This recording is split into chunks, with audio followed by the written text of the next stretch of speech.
Hello, hello, hello, hello.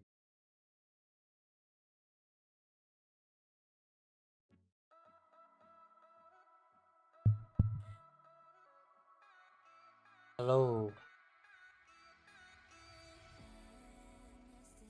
You button.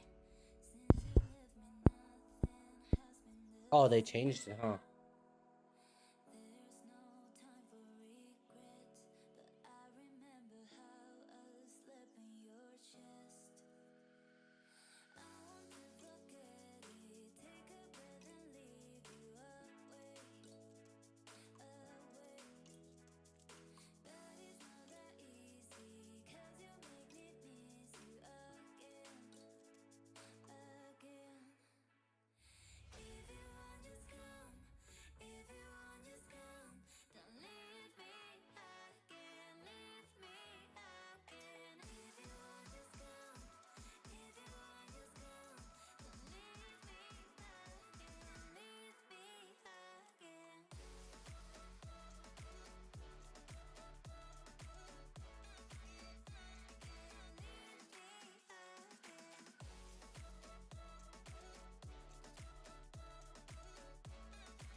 Give me a few minutes, guys. I'm sorry. Setting up. Quick.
Alright, guys. Sorry about that.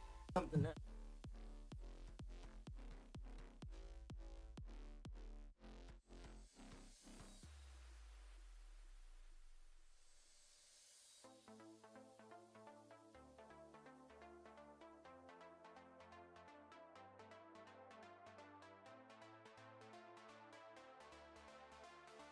Oh,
video.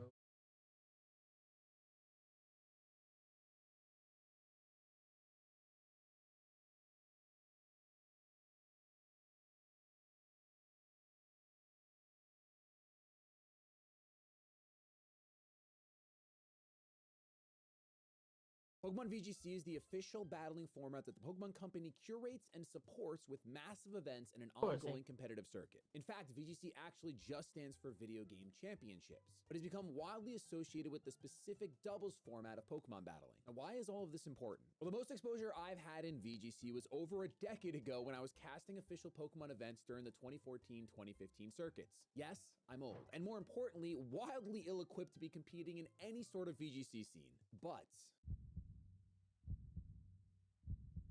when a world champion asks if you'll join their VGC draft league, how do you say no?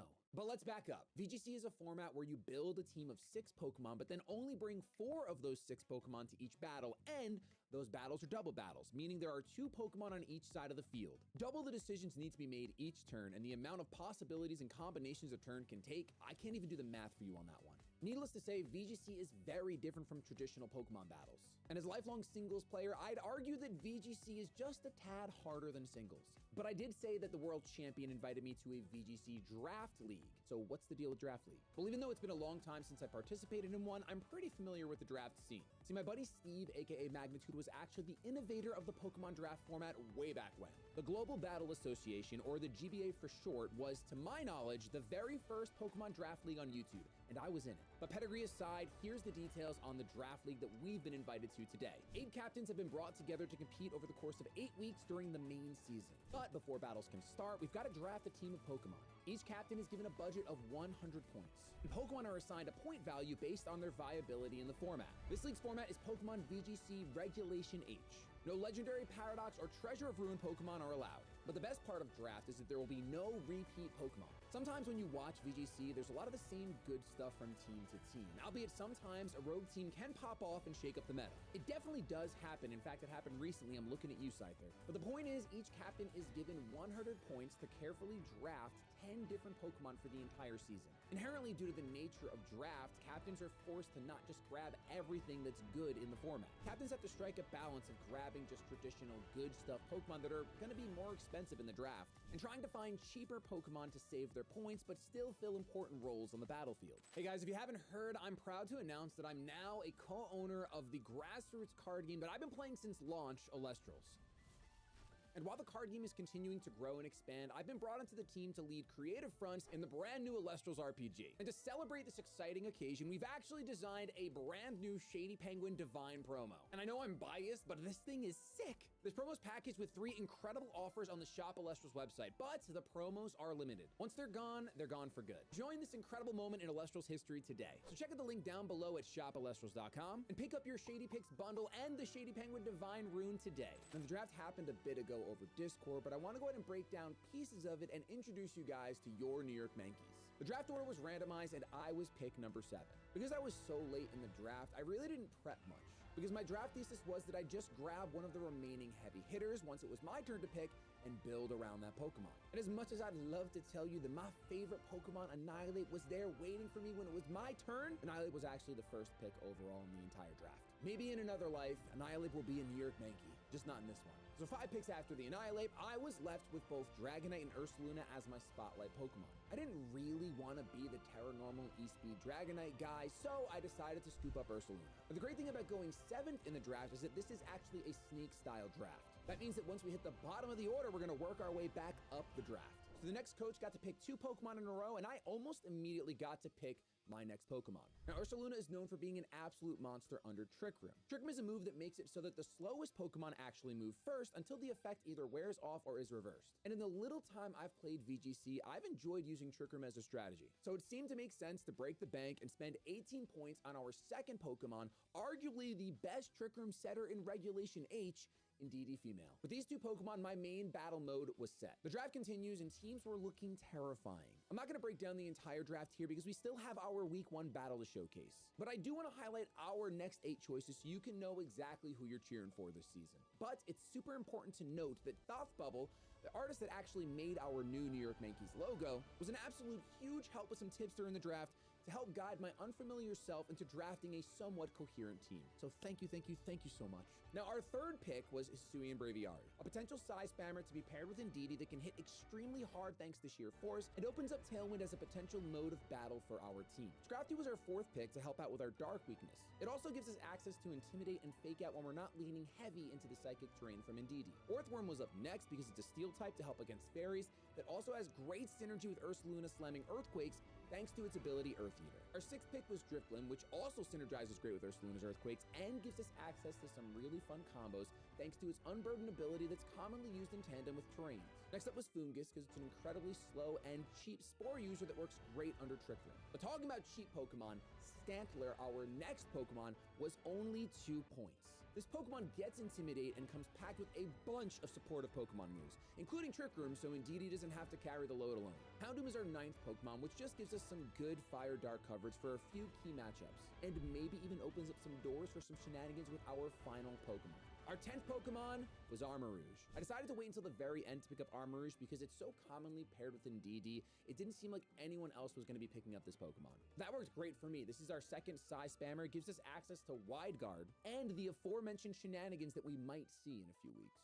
And with that, I'm happy to introduce you guys to the 10 members of the New York Yankees. That is, of course, if we don't have to drop any of them for letting me down. Now, like I said earlier, the main season of this league takes place over 8 weeks. So let me introduce our week 1 opponent, the Shoutcasting Sylveons, coached by Necra. A little lore drop, not only is Necra an extremely talented player, but she's also been casting official Pokemon events over 5 years now. Needless to say, she's a master at her craft, and I have my work cut out for me. I mean, let's look at her Pokemon. I genuinely think she has one of the most insane drafts in the entire league. A wild Sandcore with Garchomp, Tyranitar, and Magic Guard Fable. In my gut of guts, I'm sure these 3 will be on her team for week 1, so I do my research. Garchomp hits insanely hard, and side by side with Tyranitar has a chance to dodge attacks with the ability Sandveil. This pair is known to fire off rock slides and flinch opponents into a world of tilt. Now, Clefable is an incredible support Pokemon that doesn't care about Sandspore thanks to its ability Magic Guard, which blocks all non-attack damage. My biggest fear of this Pokemon is the move Maybe if I just... as it stands to replace my Psychic Terrain and mess up a majority of my team's synergy by turning on priority, reducing my psychic damage, and the biggest impact, stopping statuses like Burn on my Ursaluna. But at the very least, Indeedee resets the terrain on switching, whereas Clefable would have to take a turn to set up the Misty Terrain.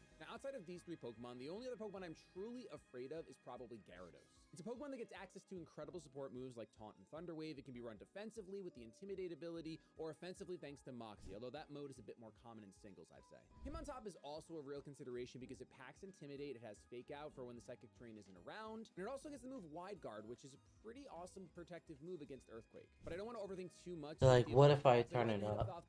Is it going to be easier hearing me? It looks like it is. Okay.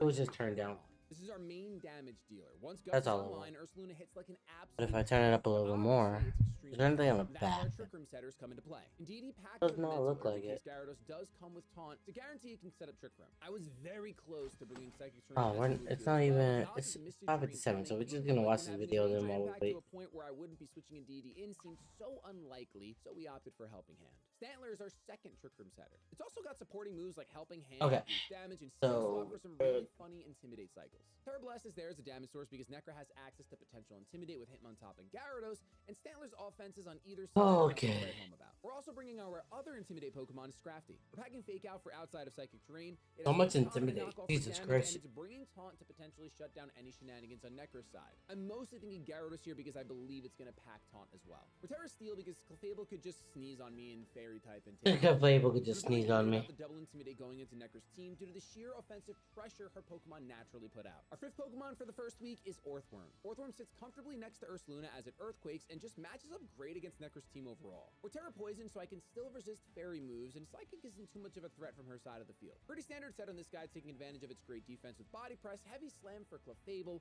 and Shed Tail to potentially get our Ursaluna behind a sub. Hisui Braviary is our final Pokemon. It's holding an Iron Ball, making it insanely slow, and this kind of locks us into a single mode of Trick Room for this match. Expanding Force, Terra Steel, Terra Blast for Clefable, and Superpower for Tyranitar. We did note that Superpower won't one-shot Tyranitar, so we'll need about 20 to 25% damage on the Tyranitar already for Braviary to be comfortable. Although it's never really comfortable, it doesn't like the Tyranitar matchup at all. But regardless, Braviary is our main size spam dealer for this match, although that feels a little bad going into Tyranitar, who directly counters both of my types. Now, once we had our team, I did have a couple of worrying thoughts. One is that I feel like this game is really going to come down to who uses the Terra better, and I'm very unfamiliar in the battlefield with this. However, my second big thought is that I need to win game one because Necra is so much more experienced than me. I need some sort of jump, some surprise element. I'm sure her adjustments are going to be insane, and I need an opportunity to at least attempt to adjust to her adjustments. So with that in mind, let's jump into battle number one. At team preview, most of my instincts were right. The Sand Duo plus Clefable is here to play, along with Gyarados, Hitmontop, and Rotom, who honestly wasn't on my radar at all. We also exchanged Terra information at the start of the match, which you guys will see on the screen here. Tyranitar is hitting that semi-standard flying Terra, so it sits even comfier next to Garchomp, and Terrafire Garchomp catches my eye for sure, especially since it makes it weak to my main damage dealer. I decided to lead with Scrafty Orthworm, predicting Tyranitar Garchomp, but secretly being okay if Clefable leads, predicting Indeedee. But Necra ends up leading with Gyarados Tyranitar. Now we exchange Intimidates, and when I see Scrafty's Intimidate hits the Garchomp, I was relieved because Clear Amulet Garchomp was one of my big fears during prep. Clear Amulet is a hold item that prevents stat reduction from the opponent. Seeing these two physically offensive mons in the field, I decided to fire off a safe Fake Out into the Gyarados to stop a taunt and just swap it to Stantler to really bring down the offenses of Necra Pokemon. Fake Out goes in the Gyarados, and then Garchomp sets up a sub. Gyarados then doesn't flinch and taunts my Stantler? This means that it's got to be holding Covert Cloak, a hold item that stops the secondary effects of moves. Garchomp behind a sub, and my Stantler taunted. Pretty brutal turn. Now I want to get Scrafty out of there to save Intimidate, so I swap Orthworm in just in case we see an EQ from Garchomp, since Gyarados won't be hit by it. But Garchomp actually fires off a Draco Meteor, revealing the worst possible scenario. The Draco Meteor crits the Stantler, and Terra Blast from Stantler fails to break the sub on Garchomp. This is a specially offensive Garchomp. This is incredible prep from Necra. It absolutely destroys my Intimidate dreams. Gyarados then goes for Dragon Cheer, which is a move that increases the critical ratio of Garchomp by 1 stage. This is insane because now the stat drops from Draco Meteor won't matter whenever Garchomp lands a crit. I know for a fact I cannot let Garchomp sit comfy behind a sub. I decide that Garchomp cannot exist any longer. I know that if I just leave Garchomp on the field, I'm guaranteed to lose this game, so we double into that slot. Stantler's going to go for a Terra Blast into that slot to hopefully break the rest of the substitute, and Orthworm's going to fire off a Body Press. But Garchomp starts the turn by Terastallizing into a Fire type, and Flamethrower, now Stab, goes into my Orthworm. Thankfully, we don't get crit here, so the -2 special attack keeps Orthworm sticking around.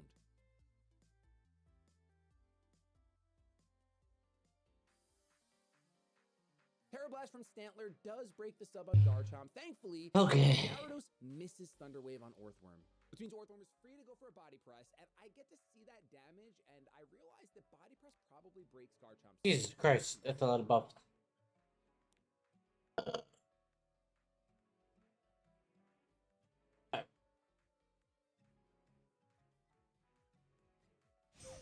Oh, thank you. Into the Garchomp, and I swap Stantler out, predicting Gyarados to fire off another taunt into that slot again, now that the taunt is worn off.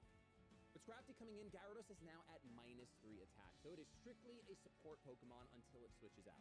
Garchomp does go for another substitute on this turn, and Gyarados does fire off a taunt into the Scrafty, which was a big mental buff to get that read right in the very first game. Here. And thankfully, Body Press does proceed to break the substitute that Garchomp set up.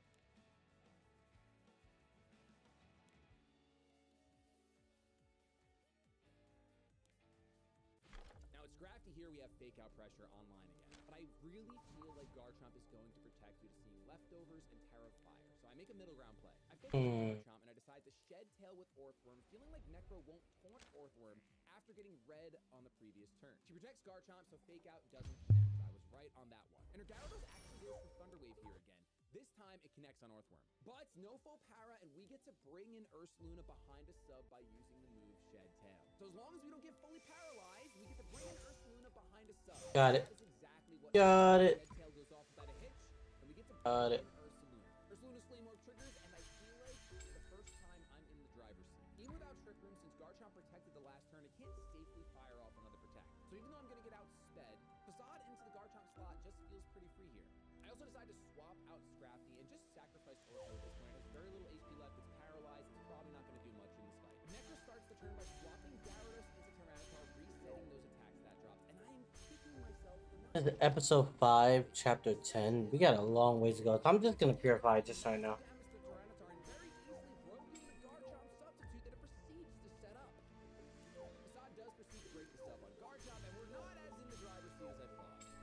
An incredible turn from Necro, honestly. However, this turn, I will just keep it.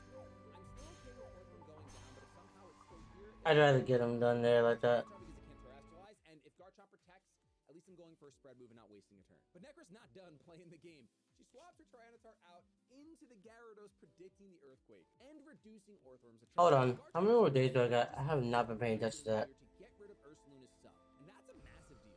Oh shit, today's the last day. Okay, never mind, I'm dumb. Orthworm a bit, Garchomp goes down, thankfully. Special Garchomp is insane, and I'm glad it's That's gone. what. The Body Press from Orthworm does connect to Gyarados, but doesn't do a ton. Hey, However, who? combined with Sand, the damage is actually pretty okay. Necro sends in I almost did not. Almost did not do that. It does not have very good special defense at all. I'm considering scouting with Protect, but I don't want to telegraph my play here, so I decide to just go for Terra Ghost and hope that it works out. Ursaluna does terrestrialize into Ghost as I'm going for a Facade into the Rotom, and Rotom slams Ursaluna for over half of the Leaf Storm. And Gyarados finally reveals its offensive move for the first time in the match, Waterfall. Once again, a flinch here probably loses me the game. But thankfully, I don't Facade overtakes Rotom. Body Press from Orthworm does more damage to the Gyarados, and unfortunately, our Ursaluna is going to drop. However, that's our first Pokemon thing. We're up 3-2. Brother, how the hell am I having such shit luck? Physically offensive Tyranitar in the back. So I swap into Scrafty to use Fake Out Pressure ASAP, and this is where the item I feared so much just on a different Pokemon. And because of the Fake Out Pressure, I do feel like Tyranitar is going to go for Protect. So once again, I make a middle ground play. I immediately swap out my Scrafty for Stantler to get another Intimidate off on the Gyarados, and I decide to Body Press the Tyranitar in case it doesn't protect. But we see the Tyranitar protect, and Gyarados decides to taunt the Orthworm. Orthworm does get fully paralyzed here, but it really doesn't matter because Tyranitar protected anyway. I pretty much believe that Body Press from Orthworm... I have 8. No, fuck it. We got one more. Go. Is there any shop item that's actually not expensive that I could just buy? Let me find out. Hold on. Hold on. A flinch or a full para here could set me back from this comfortable position I'm in, But thankfully, the body press connects and takes out Tyranitar. At this point, the sand subsides, and Terra Blast from Stantler and Body Press from Orthworm is enough to take down the Gyarados. So we take game 1 with 3 Pokemon remaining. I'm on Cloud 9 at this point. This is my first VGC Draft League match, I think, ever. I've done VGC and I've done Draft, but never both. I like this. I don't like to watch the full ass fucking. We got to win game 1 against such a talented player. That's damn thing. Never getting to use Trick Room, and also not tumbling under the pressure of the surprise special Garchomp. But like I said earlier, I expect Necro's adjustments to be next level. I cannot get cocky. I cannot get overconfident. We just have to lock it in and run into game 2. Only 10 though. I decided to stick with Orthworm as part of my lead, but open up with Indeedee alongside. 900 for that. Intimidate doesn't feel as valuable out front now that we know about Special Garchomp, and I'm half expecting Hitmontop to come and want to use. So only 30. I bring Ursaluna and Scrafty in the back, since if Indeedee gets Trick Room up, I'm pretty sure we have a great chance with these two in the back. And Necro does actually lead with Hitmontop alongside Garchomp. I still love Orthworm here mostly, but a close combat from Hitmontop seems pretty scary for Orthworm to deal with, alongside the Flamethrower from Garchomp. So I decided to go all in and Terra Poison my Orthworm, turn 1 as Hold on. goes for Trick Room, and I click Shed Tail with Orthworm. 10, Immediately get to sub 15, so that'd be 4, 5, 6. That, and I definitely wasted my Terra Frame 1. But Trick Room is going to get up with Ursaluna behind a substitute to match the Garchomp on the other $10. side. I could use some of my points on this one.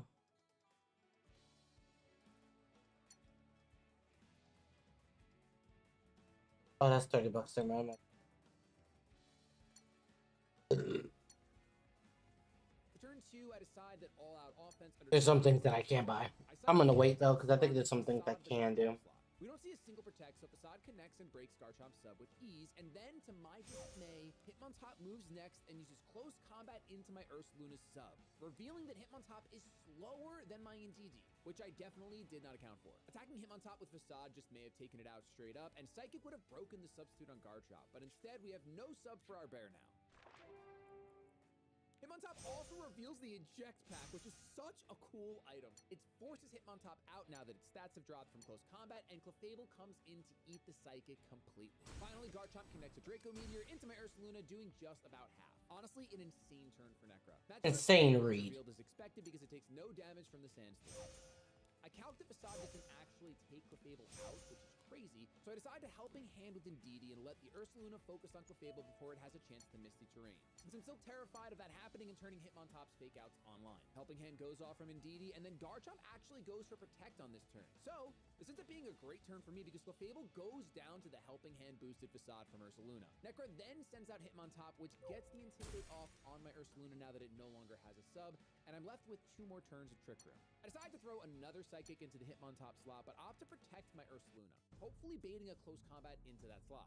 Protecting under Trick Room does feel pretty bad, and I'm new to the strategies of Trick Room, but we go for it anyway, and it pays off. Close combat goes into the Ursaluna, and Psychic connects into the Hitmontop, but it isn't enough to knock it out.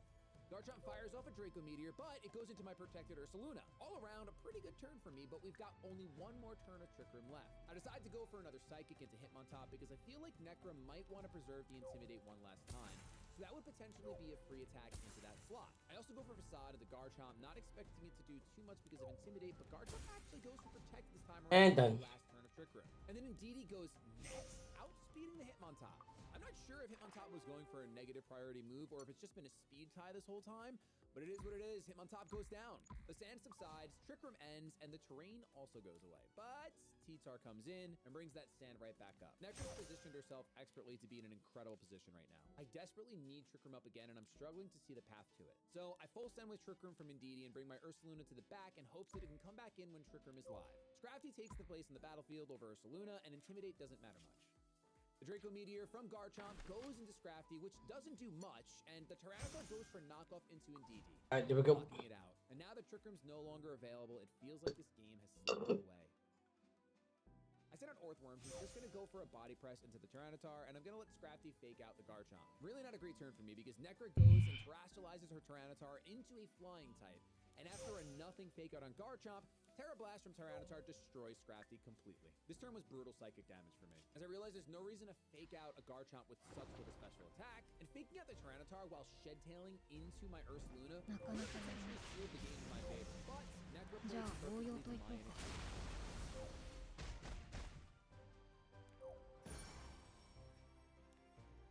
Garchomp Garchomp misses its next Draco Meteor, and Tyranitar takes out our bear, and that's pretty much spelling the end of this game. As the last turns play out, I'm trying to think what I can do.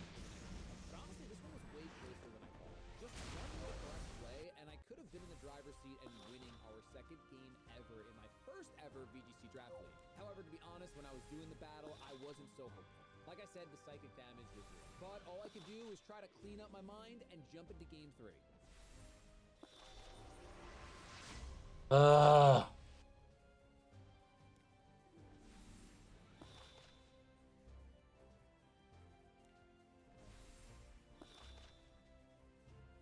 I need 5 more plates. That's it. You know what I just realized? I could just do the episode that I need. You know what I'm doing? I'm gonna do just that. For game 3, I decided to bring the same team that I brought to game 2, and we're leading with Orthworm and Indeedee. This time, Necro leads with Clefable Garchomp. I'm automatically afraid of Misty Terrain, but I decided to just full send clicking Trick Room with Indeedee and heavy slamming the Clefable, as I know it should be a 2-hit KO. Garchomp once again goes for a sub on turn 1, which I definitely expected. And my deepest fear does come true. Misty Terrain from the Clefable, but the heavy slam from Orthworm does over half to the Clefable, and Trick Room goes up. I feel pretty confident that Orthworm can just outspeed now under Trick Room and finish off the Clefable, so I'm going to definitely lock in Heavy Slam. But I know I also want to get the terrain back under my control, so we're going to swap Indeedee out for Scrafty and see what happens. Unfortunately, Clefable actually goes for a Protect here. So Alrighty. Wall. And then Garchomp goes for a Flamethrower, which does a ton of damage to Orthworm. So let's just go ahead and start doing our shit here. Just going through this shit. Orthworm for Clefable, or do I want to try to I can get 100 in this whole thing if I do this right. With 5 there, like, yeah. Slam was happening no matter what. You know what? And if this taunt that slot, in case Gyarados comes in, I felt like the Heavy Slam was so obvious that taunting the taunt machine that might come in its place seemed like a good idea.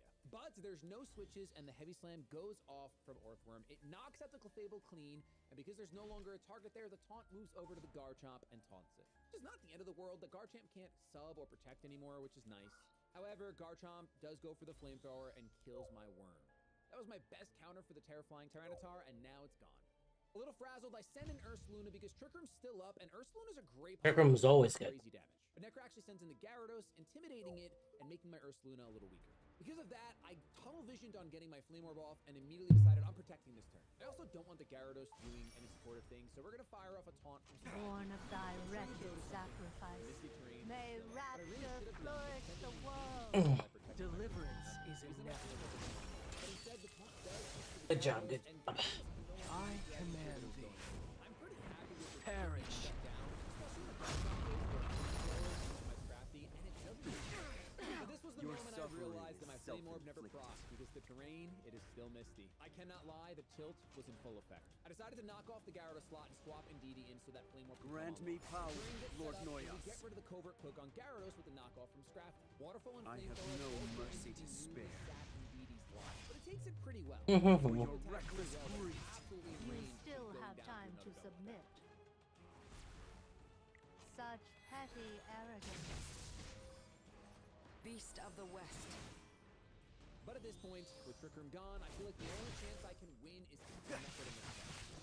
So I you've decided to let chosen Scrafty to knock defy off a the Garchomp one more time. Surrender. And Terra Fairy my Indeedee, praying for some reason Necro decides to go for a Draco Meteor. The chance of her missing this hard Your when she literally attitude, studies how Pokemon and irreverent. takes it for a living. But my buddy Joey always says you gotta play to your win. But there's no misplay. Is it Garchomp time? goes for the Flamethrower, burns my Indeedee for BM, and then Gyarados I finishes will me judge off your with sins. and Scrafty's knockoff, it fails to break the sub on Garchomp. There's nothing more absurd. So with Ursaluna hitting the board, I decide that it's time to And finally the arrogance of a Scrafty's fool. gonna go for another knockoff into Garchomp. I and shall Storm rushes bestow Garchomp to a do as much damage as I benediction can, almighty. speeding up the game a bit. Lowering my I will let my guard down. Necker swaps There out was Gyarados, never takes a off the place taunt, and cyclically intimidate. And he To starts belong using in the this Flame world. It does get a Flamethrower off into Out Scrafty of doing a little bit more respect, damage, I'll use and all now my Scrafty's might. knockoff can finally break down top sub. We get a stab head on doing great damage to Garchomp here, but obviously Facade is a better play. He can defenses up, and Facade is going to take the Garchomp out front, even if I'm not burned for the first one. So I go for a quick combat and Facade here, but it's all pleasantries. My completely You fried. had And your Necro chance to confused repent. She swapped her Garchomp out, getting another intimidate off simple on my task. physical attackers thanks to her Gyarados. I know the Tyranitar is gonna go Terra flying again, but I didn't fully think Unworthy of that when I was soul. clicking through my trophies. Let your death burden this Thankfully, land. it doesn't matter. Because Tyranitar Destina's destroys protection. with a Terra Blast before I reveal my Probably should have not let her use that. First Luna does fire off that facade into the Gyarados. I was Stands curious. out despite the double Quite intimidate. slow. This Pokemon is crazy strong. Ha! Here, Next up, I with this facade into attack, the Garchomp because it has less HP. I'll finish and it can once and knock for out all. another Pokemon. Forsake, Necro knows I that, will so judge it's your not sins. It's also just the best Pokemon because it Hmm. allows Still behind standing. itself. And with the final Surrender. turn playing out before you, Necro takes game 3 with 2 I was Pokemon. So you're near making This it is to my the mission. final. We've got 7 more weeks in this. And I honestly your like the fate. born of thy wretched sacrifice, may rapture flourish the world. Regardless, there's no Don't be shame in losing to a afraid. player like Necro. She's incredibly talented in everything she does. With that, I want to thank you guys so much for supporting me. I know there's a ton of you that are excited that League content is back and the New York Yankees are back. And I also wanted to let you know that next week the battles will be live commentated like we used to. Even though I learned a lot doing it this way, and I think it makes there's some exciting moments that get lost when I'm recapping simple the battles task. versus doing it live. And I know some of you guys are better I was understand some of you guys are going to wish the content was more like this. But either way, I hope you guys stay fans of your New York Yankees. God, for the I'm rest of still the season. Surrender. Keep it shading. Foolish. Welcome to MugTC, this is MugTuck, and today I'm going to play with my Han Solo 2 I shall Data Vault. bestow a Yeah, benediction I played in almighty. set 4 a little bit with Han Solo 2, I want to show that with Deliverance this is Han Solo 2 inevitable. Data Vault.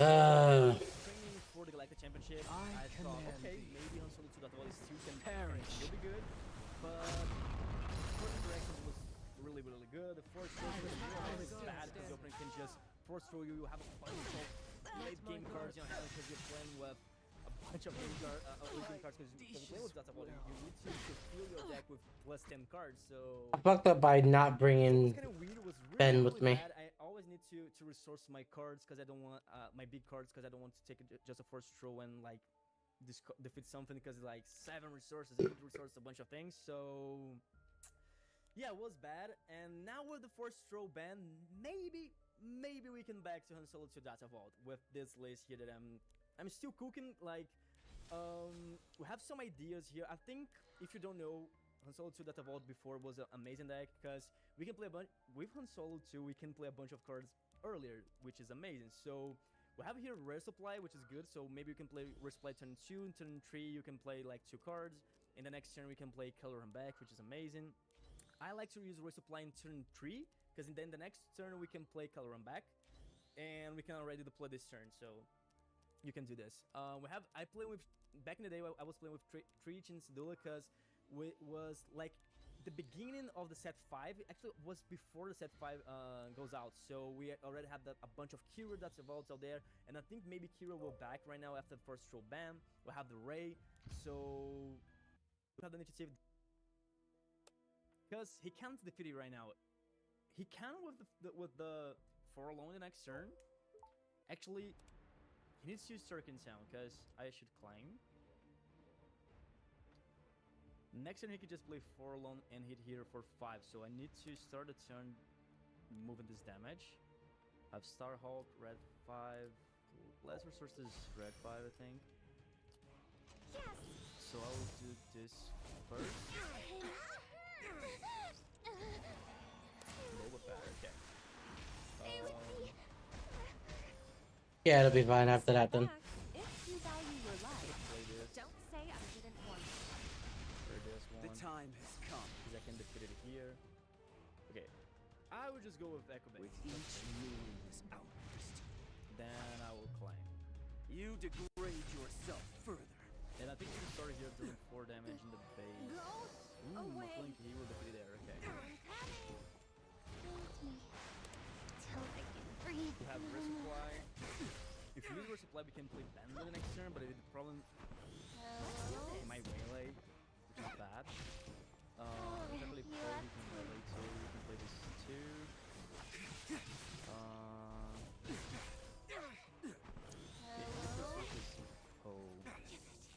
Give it to me. I should start doing this. Like I said, we can defeat it here. actually, if I do this, I can defeat it here. This was bad, right? Because he can just attack for 3 I knew that was gonna happen. on Thank you. attack. Yeah, It's this was bad to me. unfortunate, but I would just resupply first. you need Let's see. here. And I said that the main Cad Bane now is the I would play this one here if you want to use Sargentel, go ahead. Is that one with a bunch of cost 1, but looks like it's not, because he's not playing with that. If I deploy, he can defeat my Zuckas, then we can't play Bando the next turn. So I would just claim here. I could just play Bando and he just waylane, which is bad. We have Tamil Intervention, we have another resupply. If we resupply and we keep the Tamil Intervention in my hand, I can play Bando with Tamil Intervention the next turn. Don't look that bad, but I need to resource one of these. Because I need to play Poe now. 7, 8, 9. Okay, I will do that. Let's do something stupid here. I'm just going to deploy because I want him to defeat my leader here. Because this work as a cent now, because we're not going to play Bando this turn. Perfect. So now in the next turn we can use Sound Intervention with Bando, defeat Cad Bane, and defeat this 2 with the on attack of Bando. So I would just first use resupply. Then we can play Poe. Surprise strike. Let's play this one. I will. If you put it here and he just waylay, which is bad. But I think I will do that. Waylay here is not going to play something this turn. Okay, we can climb and we can defeat all of the units in the next turn. He can play something else now. Surprise strike, okay. Yeah, this Bando will hurt a lot. Okay, to damage here. Wait. Yeah, Oh, he has a Bendu. Wait, can you ready it somehow? Oh wait, there is a way to ready it. I remember. You use Bendu and then you use something that says that you I think it's there's something that you say. I think he has that in his hand, doesn't he? Doesn't he have that in his hand?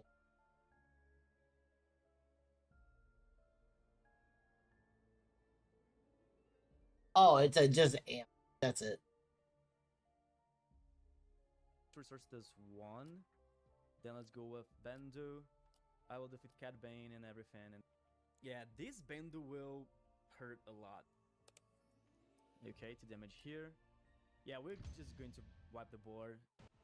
So it's timely intervention, Bendu. On Poe here. We'll have home 1. Or is this Bendu just full out Bendu? 1. Then let's go with Bando. I will defeat Cad Bane and everything in the board. Oh my god, how did that even happen? Wait a minute, does Bendu actually do more damage than I thought he did? Each ground unit, damn. I think its resource does 1. Then let's go with Bando. I will defeat Cad Bane and everything in the board. He can play Cad Bane and capture my Bando now. Next turn we can play home 1, bring something. Just play home 1 and get Bendu back, fuck it. Let's see. Should I show you my secret weapon? It's not my fault if you get hurt. He's going to catch Bando. We need to solve this now. I don't know if he's going to Grant attack me power, turn, Lord because we can Noyas. take Bando back. There's nothing more absurd But I'm going to give him 2 draws, maybe. than the arrogance of a fool. The problem is that this double surprise strike was bad. We're supposed to have like 9 HP, but okay. Another home 1 with Chewbacca looks really good, right? Because he can just bounce. I might resource this home 1 as I don't think he can. If this one he can just bounce probably. So I will start with this. No We can play mercy to as spare. Echo Base Defender to For your maybe reckless avoid greed. damage, and I think I will do that. Let's Just go with double damage, that's all I can really do. I think I'm supposed to play this with damage. Yeah, I'm supposed to play this with damage, because this way we could have just played Chewbacca here. Yeah, this was bad. I'm supposed to do that. Because now he attacked, I'm supposed to play Chewbacca and he can't deal with this anymore without no boots with that, you know. Okay. That's how that does. But Yep. maybe I think he's going to take my base, right? It's a bunch of damage. Yes.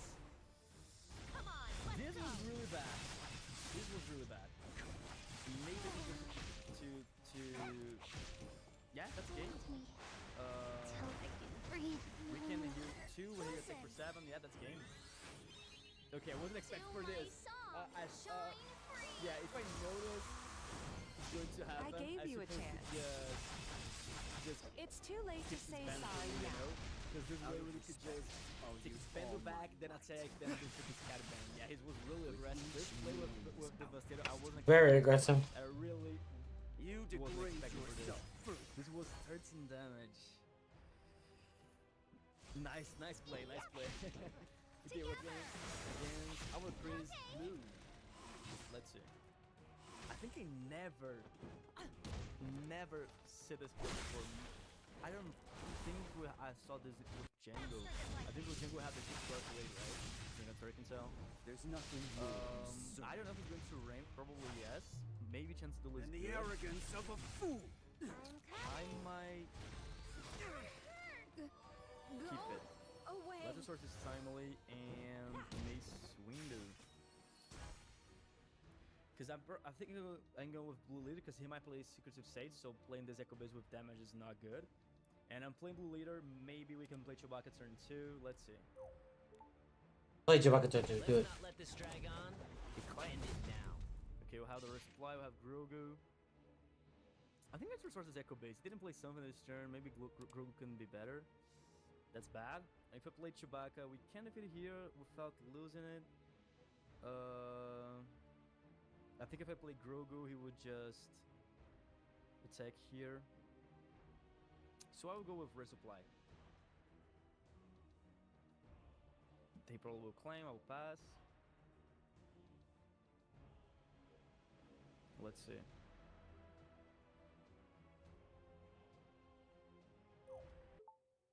Hello?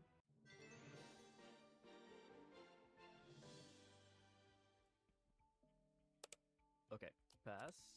Another resupply. I'm going to resource this chance in Dula now. We can play this too, but I don't think I will. Probably I want to play Grogu and this, or Grogu and resupply if he defeated here. Let's see. The double ramp can be good. We don't have like too many late game cards in our hand right now. We have a Mace Windu, but it's something. Okay, he hit my base, so I will deploy here. I don't know if he's playing like a crits control, I don't know.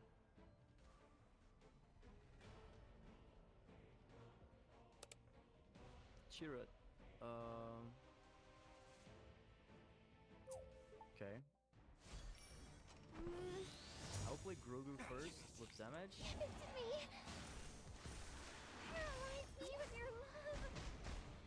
Should I? Oh boy. It's not my fault that you get hurt. Yeah, I don't think I'm going with resupply. I would go with this Chewbacca here, so we can defeat it here. Not lose my ability with Chewbacca, so it's hard for him to defeat it now because he. Grant me power, Pretty Lord sure he Noyas. have something to defeat it here. Maybe I lose, have but no my- mercy. Your model name should be but archived. He needs to For attack. your reckless Oh main boy. He claims I could away. attack, but he can attack in the next turn too. Wrap you Did up. my Han Solo was bad? I would just pass. Okay, now don't look that bad if I just resupply the last turn, right? But I will resource this one. I can play Mace Windu or color him back right now. Till I can breathe. Need to find Let's see. There it is. There we Yeah, go. if we play Crit Dragon the What next a turn, second. it's All really Richard. bad. Use the resupply in the last turn. It's supposed to be really good. Stay And I'm with still me. thinking about that Caravan. Oh my god, he did a bunch of them. with Two each first strikes, moon sneak attack with Devastator. Amazing. He defeated. Ooh, You he used degrade yourself Mask and first. Atlas, so we're not going too fast with this right now. I will take for 6 first. Okay. Listen If I take for 3, to my song. Ladies and he didn't gentlemen. heal. What? He wants the first. Shine. Step back. If So you I value will your just life, play don't say I didn't warn you. Galaran first. The time has This come. is good. I will play the Echo Base Defender. And Dude. okay, we can defeat Is it raining already? the next turn. I can Oh, maybe it's use okay. Force, but I will lose my leader. We can defeat Calaran, which is bad. There's nothing more absurd Okay, let's pass. than the arrogance of a Start fool. with this tool. Let's resource this one. He probably used Feather Dragon right away and he pulled him back. Let's see. He's going to stick some swords, so he almost in the turn of Lava Craze. We need to be aware of I'll this. wrap you up too. Yep. Okay. I can defeat it here. Yeah, even if you use the force, I will defeat it, so I'm going to lose my color back, but Yeah, we're in hurricane season. Or where we are. So, For your reckless greed. yeah. didn't use the force. Go away. Next turn you can play Luke to defeat this one. In the next two turns, I will attack for 6 here. Stay with me. The next 2 turns you can play Yoda to defeat my Blue Leader. He Out of passed. respect, I'll use all my might. Okay. I could have played Poe, but I don't want to discard cards. Should I And show you my secret weapon? It's not my if fault I that take you get this, hurt. then choose the force. So I would just play this one. I'm trying to the make some damage, coins. I can try to see if I can, He probably will use the force. but He created again, so we can't defeat it with Hun. I would just claim. I have Grogu, Poe. I'm going to resource this Grogu. And I think just play Great Dragon right now. Don't look that bad. Because if you use a removal to create Dragon, we can defeat Chirrut. I still can defeat Chirrut with my Mace Window, and he's going to be ready. But I think I should just play Great Dragon right now with damage. And he needs to deal with that. He can play Luke until defeat my leader, like I said before, but it's 7 damage. It's a lot. I don't think he will. He needs to solve this first.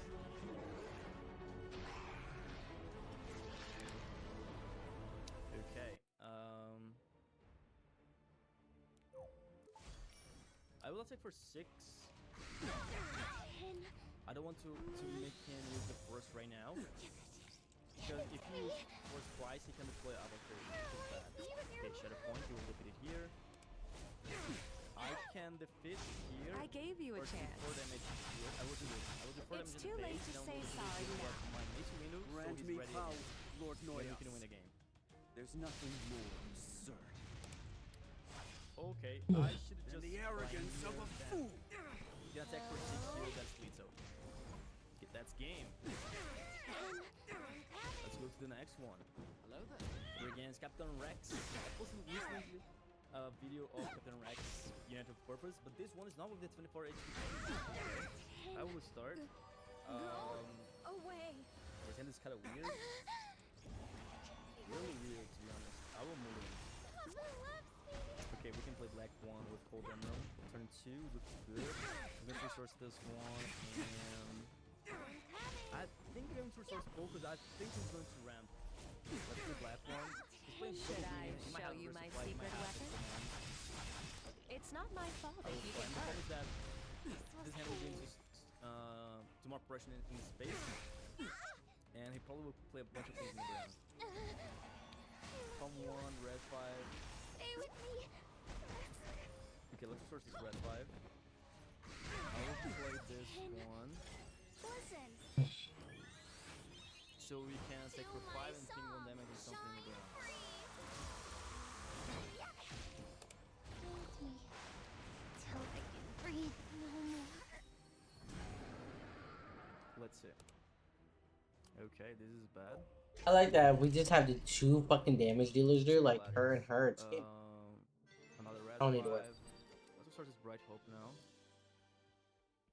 I should attack for 5 here, dealing 1 damage to this one. Oh, it's a mechanically unique card. I just If we play red 5, we can defeat this one the next turn. Deco. Okay. He didn't ramped. I don't think I'm going to play this deck that early. I will just play this red 5 first. never. Then I should claim.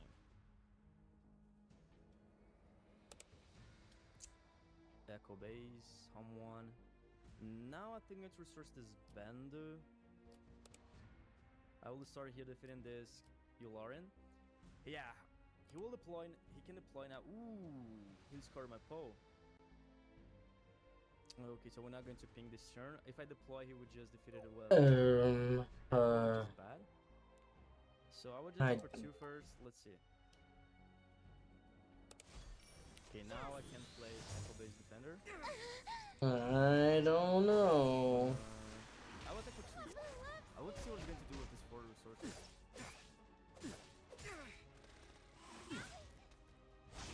Step back. Red. If you value your life, Okay, I will don't deploy. say Very it good. once.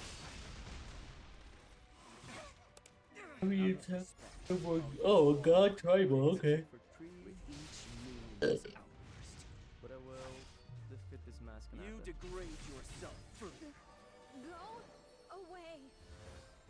He might have the unit of poppers in I there. believe in you, Papa. Okay. Yeah, I could have played this too, but I think I would just play Echo Base, because this way he can pass with this turn. Because Captain Rex is technically on for 2, so he can't defeat this one, so I should just play that. Okay, he doesn't have the unit of poppers in hand.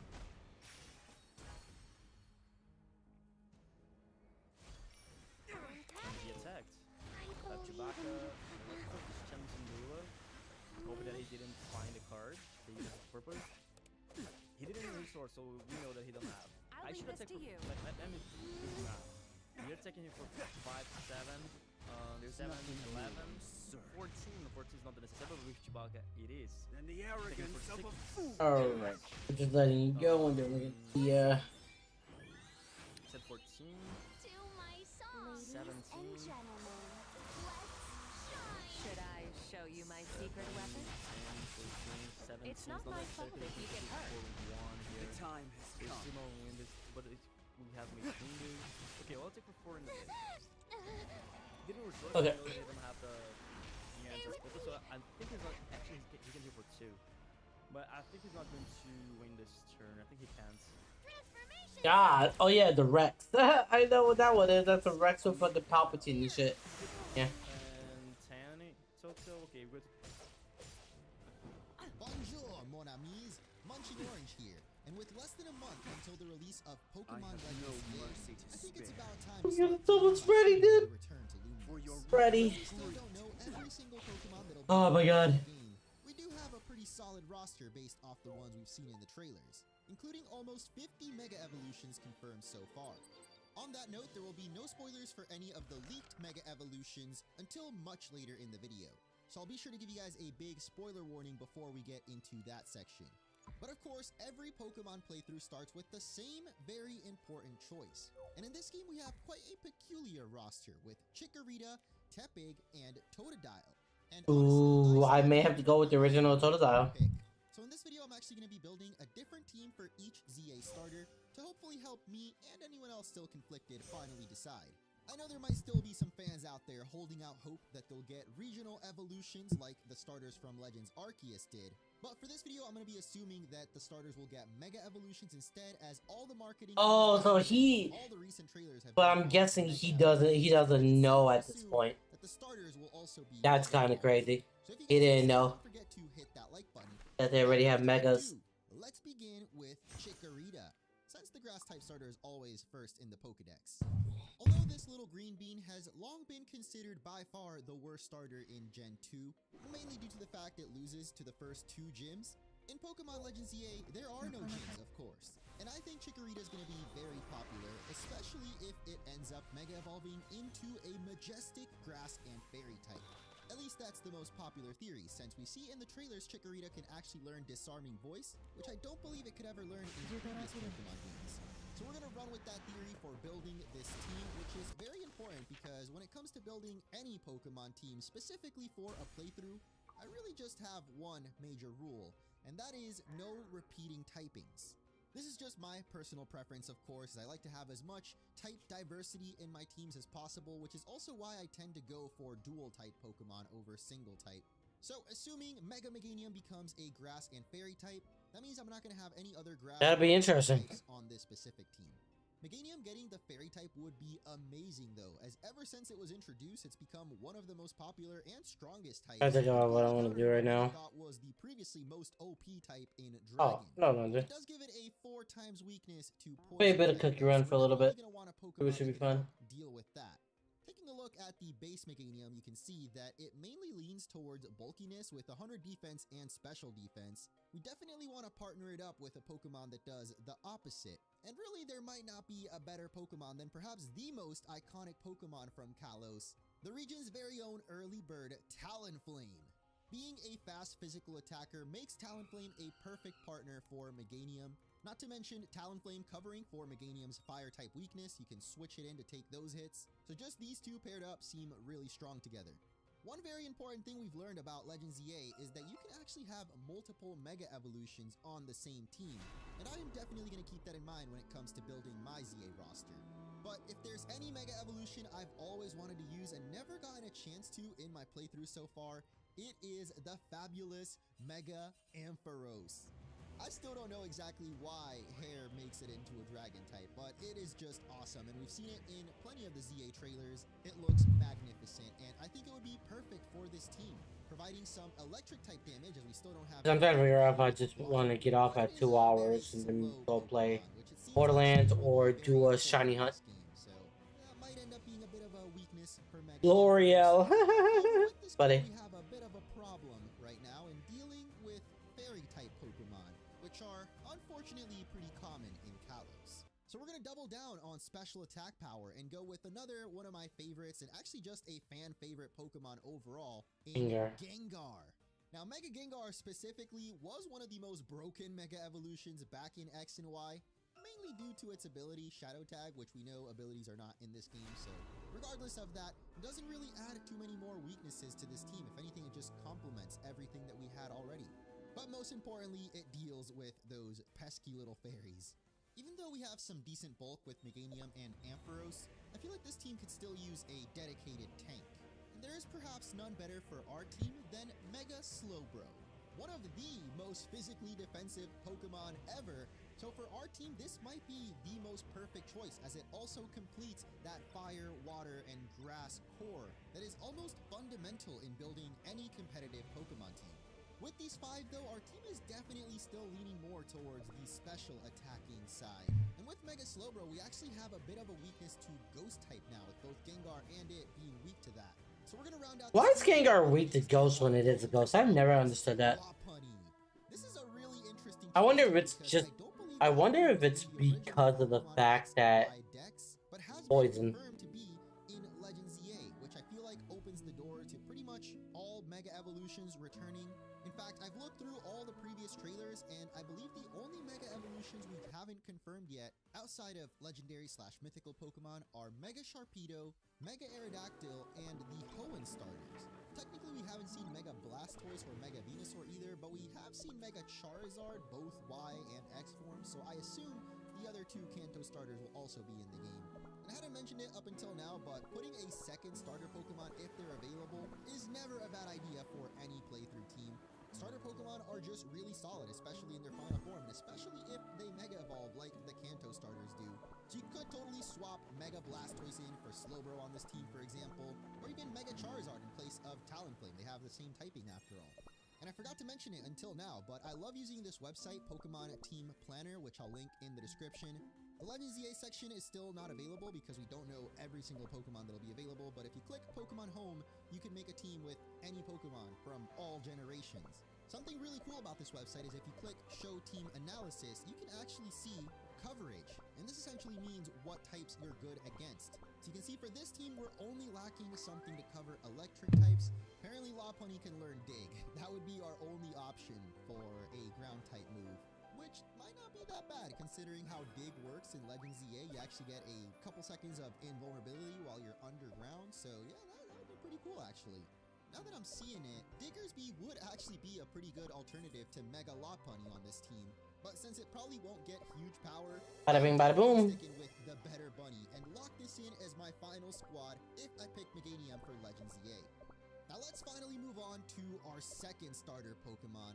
We're gonna keep it in Pokedex order with the fire type Tepe. Definitely Big. the odd one out in Legends EA, the only non-Johto starter, and also the only one in the trio that evolves into a dual type. Actually, the third fire and fighting type starter evolution in a row. So I'm kind of hoping its Mega Evolution switches it up.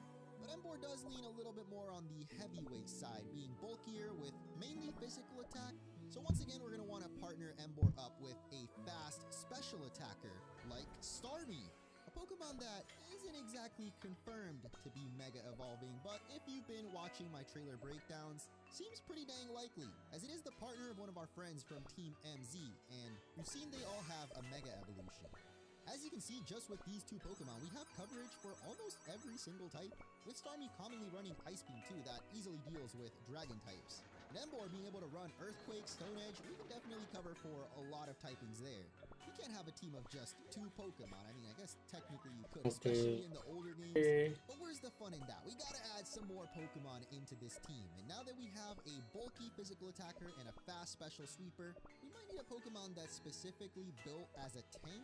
Though, why settle for just bulk when you can easily have both with Aegislash, one of the most iconic Kalos Pokemon, in large part thanks to its signature ability, Stance Change.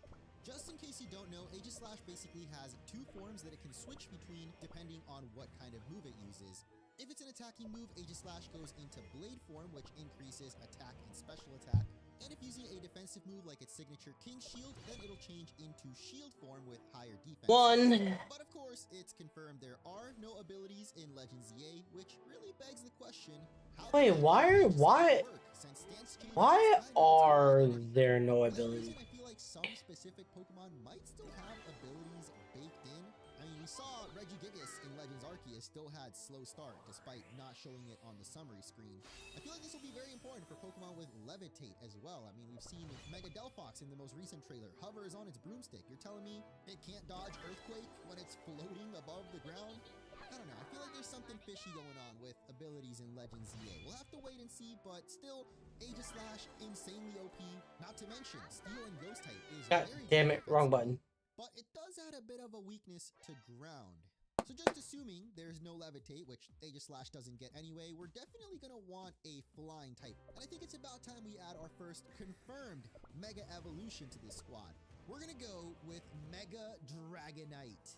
The very first new Mega Evolution revealed for ZA, and maybe still the most divisive? I don't know, there's still 50-50 on whether people like this one or not. I do. It's on par with the lore. I like it. And though Dragonite's base stats lean more towards physical attack, in the trailer it definitely looks like it's just going to be a massive special attacker with Draco Meteors and Hurricanes. We have seen some Mega Evolutions completely change Pokemon's biggest strengths before, so I suspect Mega Dragonite will be more of a special attacker. Again, we're at a point where I honestly don't even think we need any other Pokemon on this squad, but I'm going to round it out with some personal favorites of mine that still definitely benefit the squad, starting with Crocodile, a Pokemon I've been really excited about since we first saw it in the ZA trailers. It's never a bad idea. What do we got here? 11-4, 5 Dilly Trains. I can do 3 more of those. 100% I can. In a couple of my playthroughs, actually. It's just a really cool looking Pokemon. But that still leaves us with one more slot to fill. You'll notice on the team builder that literally the only types that we don't have anything strong against are water and flying, which are both weak to electric type. And considering how much firepower we have on this team already, I decided to go with this cute little critter from Kalos that I think deserves a lot more love. I actually recently did Dedenne on X in my free time, and Dedenne wasn't bad at all. I mean, obviously its stats aren't great, but for a playthrough team, it's more than good enough. And more importantly, as you can see, we now have a type that is super effective against every single other typing. Honestly, I really like this squad, especially with Dedenne in there as a bit more of a niche choice. Don't drop that Dedenne. Hey, okay, does anyone remember that song? So with that in mind, let's move into our final squad for this video. The one we're going to build around the water starter, Totodile. Feraligatr is definitely the hardest one to predict a Mega Evolution for, at least when it comes to its typing. But personally, I'm thinking it's going to become a Water and Dragon type. And to differentiate starters, I think it'd be cool if this Mega Evolution gave Feraligatr more speed. But I'm guessing it'll probably just boost its attack and defense even higher. So just like with Emboar, we're going to want to pair it up with a fast special attacker, Kalos' Ode Pyroar. It's been pretty heavily featured in the ZA trailer so far, at least the very first gameplay one. I don't know why that scene of the character rolling out of the way of its flamethrowers always stuck with me. Pretty much since then, I've wanted to use a Pyroar on my ZA team. Even though it's honestly not like the strongest Pokemon in terms of stats, it is at least faster than Feraligatr and has a decent special attack. Plus the unique fire and normal type combination. Whether I would pick a male or female Pyroar though, honestly, I think I might just leave it up to chance. Like I'll catch a Litten, oh my god, a Litleo early in the game, and just whatever gender I get will be the Pyroar form that I stick with. I do think it would be pretty cool paired up with Feraligatr, two very ferocious animals in real life. That's a badass team already. Now, if there's any team that I would probably use a secondary starter on though, it would definitely be the Feraligatr one, because it would be the best opportunity to bring back my original Pokemon X and Y starter, Otto the Chespin. I'm still so sad we can't use the Mega Evolutions for the Kalos starters. It would have been absolutely a no-brainer for me to bring back Chestnut with its Mega form. I might even just replace my original starter with it, but that's not going to be a possibility, at least for the first playthrough. But still, regular Chestnut would fit the best on this team, because of course, I don't like using repeating types, so it can't be on the Meganium Grass team, and Emboar's half fighting type, so it would be a repeating type on that team as well. Like I mentioned at the beginning, I switch up my team on a whim sometimes, so maybe Otto the Chestnut does. Alright, we'll shiny him for like an hour. That's what we'll do. Pretty good option to round out that So, would be I'm gonna run some ads. Don't pick up. I don't know. I definitely have a weak spot for like the goofy looking Pokemon, and Mega Victory Bell might Alright, be the I guess. goofiest of them all. But with it being a grass and poison type, it would of course help us deal with fairies. And as far as stats go, I really have no idea, because regular Victory Bell is pretty balanced all around. But so far in the trailer, we've definitely seen Mega Victory Bell using more special attacks like Sludge Bomb, Leaf Tornado, I believe. That would be our water, fire, and grass core on the squad, giving us some really solid coverage already. However, if there's any Pokemon from the new Mega Evolutions revealed that I've most been wanting to use ever since the moment I saw it, it is 100% Mega Malamar. I know there was the whole meme with the My Friend Malamar, but look, Malamar's not my friend. I know this dude's a complete villain. Regardless, I think Malamar is just such a sick Pokemon. It does pretty heavily rely on the contrary ability, at least in its base form back in the turn-based games. But now in Legends EA, I feel like it's just going to be totally different, and I just love the design. The dude is literally Mega Mind. Looking at the coverage so far, I think this team would benefit most from a fighting type. And initially, of course, Mega Hawlucha came to my mind, because it is the final new Mega Evolution, at least out of the ones revealed so far, that I haven't featured on any of these teams. But that would be 3 Pokemon weak to Fairy types, which are unfortunately pretty common in Kalos. That's when I remembered one of the few Pokemon I got to experience firsthand having played the ZA demo. Mega Lucario. A decently fast Pokemon made even faster by the fact that it has Bullet Punch. And in case you don't know, in Legends ZA, priority moves actually teleport you to the enemy, while pivot moves like U-turn or Volt Switch do the opposite, instantly taking you back to the trainer. Don't think Lucario actually learns U-turn though, but more importantly, it would give us something to deal with Fairy-type Pokemon, and you'll see that we're really only missing something super effective against Flying and Electric types. And there's really only one Pokemon I can think of that's good against both of these. One of my personal favorites and the true god of the Poke world. This is actually the god tier team for Legends ZA. There's just one tiny problem. Stunfisk has yet to be confirmed to be in Legends ZA, so sadly I'm gonna have to remove it from the team, but as soon as the game comes out, you bet this is the first Pokemon I'm gonna be looking out for. I guess if I had to go with another electric type, I mean, Emolga actually rounds out this team surprisingly well. Even better if we swap Pyroar for Mega Camerupt. Again, it might not be the most powerful Pokemon out there, but it does learn a lot of utility moves like Light Screen, Electro Web, and Baton Pass, so depending on how those work, maybe Emolga is actually just the best Pokemon to round out this squad.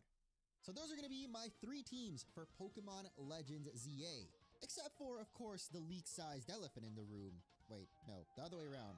Because, of course, a while ago now, we got a list of potential new Mega Evolutions coming to this game leaked. So, huge spoiler warning in case you don't want to know any of the Mega Evolutions that haven't been officially revealed yet.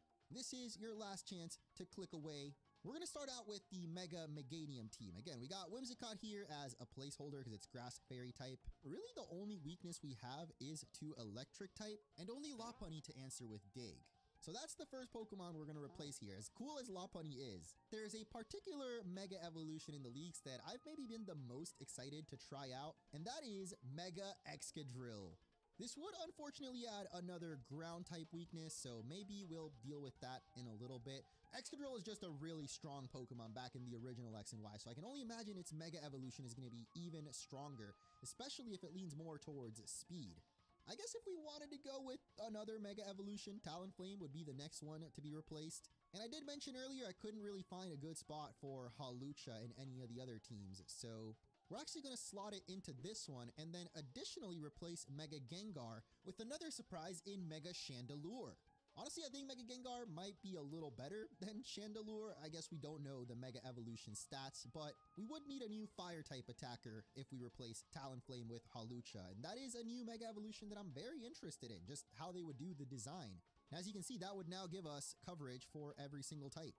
Not gonna lie, I think I liked my original Mega Meganium squad a little bit more, but I also really want to use Mega Excadrill on at least one of my teams, so maybe I only end up replacing Lopunny. Next up, let's take a look at the Mega Emboar Party, a squad that I think was pretty close to perfect, though if we wanted to go for a yet-to-be-revealed Mega Evolution, one of the ones I think I'm most baffled by is Mega Drampa. Until I see it in-game, I refuse to believe they actually gave the Snoop Dragon a Mega Evolution. As a normal and dragon type though, that does open up a spot for a flying Pokemon.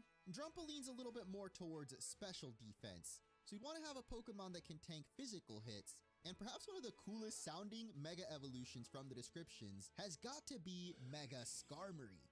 Although it is for sure more on the defensive side, at least base Skarmory, the description talks about its talons growing bigger, so I feel like the Mega Evolution might give Skarmory a bit more attack and maybe even speed.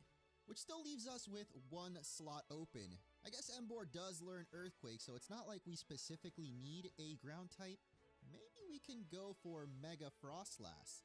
This one will really depend on how the Mega Evolution does the stats, because as it is right now, Frostlass is not the greatest Pokemon. I would hope that it goes towards special attack, since most of the strongest ice and ghost attacks are special. But I could kind of see it being a little tankier based off the description. This is a very weird looking team though. When they're Mega Evolved, I'm sure they'll look better. Let's round it out with the Mega Feraligatr team. Immediately, we're gonna bring Pyroar back. I would actually have used Pyroar regardless if it was getting a new Mega Evolution, but considering it is, that just makes it even more awesome and likely that I'm gonna have one on my squad. Although, the description, let's just say I haven't seen a good fan art of it yet. Also really wonder about the female Mega Pyroar, because all the fan art have been for male Pyroar. Besides for committing to the line though, really the only Pokemon that could use an upgrade here is Emolga, and there is a very peculiar sounding electric type Mega Evolution in the leaks. Although it will supposedly remain pure electric type, the descriptions sure make it seem like Mega Electros would be half flying. So again, I'm really not convinced there will be zero abilities. What makes Electros is the fact that it has Levitate, one of the only remaining Pokemon with no weakness. Regardless, it would be a huge upgrade over Emolga, at least in terms of stats. But what's still clearly lacking in all of these teams is a good reference to my original Pokemon X and Y playthrough. And although I had some really cool Pokemon in that one, none stood out quite as much as Barbaracle. And I know what you're thinking, how can you bring Barbara back if we already have Feraligatr? That'd be two water types. Well, apparently, according to the leaks, Mega Barbaracle actually becomes a rock and fighting type. And the description actually sounds badass to me, straight out of that old Nickelodeon cartoon with the monsters. This whole team is full of monsters, in the literal sense. You got a man-eating plant, an overgrown lion, supervillain, a living intestine, and whatever the heck Barbaracle is. I actually love this team. So let me know which of these squads you liked the most, the original 3 without the new megas or the updated versions. And of course, let me know what team you'll be using in Pokemon Legends EA. We are finally under a month away from release, and my excitement is just building up literally every second. Like, I cannot wait, and there's still plenty more videos coming up before the release. So make sure you guys subscribe if you haven't already to stay tuned for those, and I'll catch you in the next one.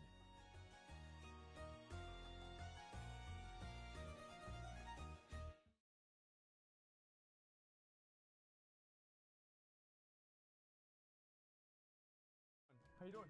Yeah, hanging in there for an old guy. Yeah, that's about right. How you doing? I'm all right. I'm getting ready for the release. What's that about the bar fight? Oh man, it must be my favorite thing.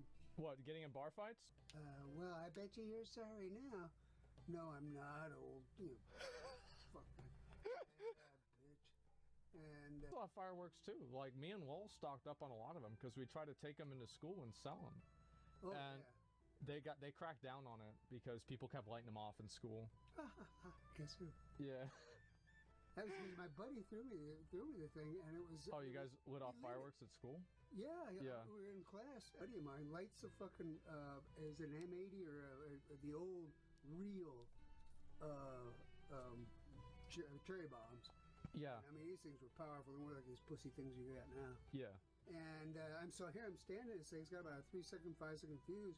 So I just tossed it out the window. Yeah. Went under the Spanish teacher's window. Oh yeah, didn't she like? Oh, yeah. she went fucking nuts. Dad. Screaming and Oh my God. fuck out of her. Yeah, I bet. I bet your panties were yellow. Yellow Yeah. and brown. Yeah. It goes. The two colors go together nicely. It was like, and there'd be like 5 people in the pool. Lowell just whip his dick out and start pissing in it. And like he'd get mad that people were offended by it. He'd actually get mad. Oh, he'd make a big splash. Yeah, yeah. He was a big boy. He is a big boy. I'm switching to Friends now. I think it's probably closer to 4. Dad, same shirt. Well, this is your old shirt. When you were like 13. Oh wow. Yeah. Oh, I tore it. Yeah, it's this one that's got a good backing. Never have known really what was going on in the game. Let's be honest. You used to throw yourself on the floor and lose something. Eventually, you start losing because you were throwing too long, and you wouldn't stop. And then you throw yourself on the ground. I said, "Go ahead, Zach, just shut it down for a while." It was like the first time you watched me play PUBG, like you immediately understood that game. Like you were telling me what to do. Call of Duty, I like that. Never I'm run. always up for shooting people. I was the one for shooting people. Yeah, I think you ever watched me run people over with the truck and shit. Oh yeah, that was also one of my favorite children. Yeah? Yeah, you told me about that. Yeah. The officer, the captain that was with Yeah. him, was my old CEO from the school. Yeah. And he's the one where I got in trouble for stabbing that guy. And they couldn't find a knife, so they let me out in a toothpaste box. I was born in 47. Proud to be a boo.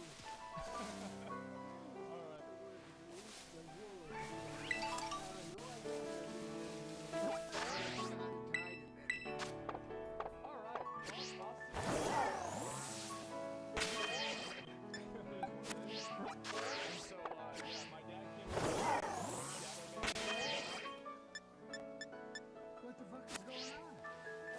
Oh, you guys seeing it? Yeah. Everybody sees you. I got 21,000 viewers I right know, I saw that. I thought they were crazy. Like you look at some of these girls down there. Some of these girls get shadow banned because well, of, big I mean, surprise. yeah, big surprise, right? There's so many different things. What was it?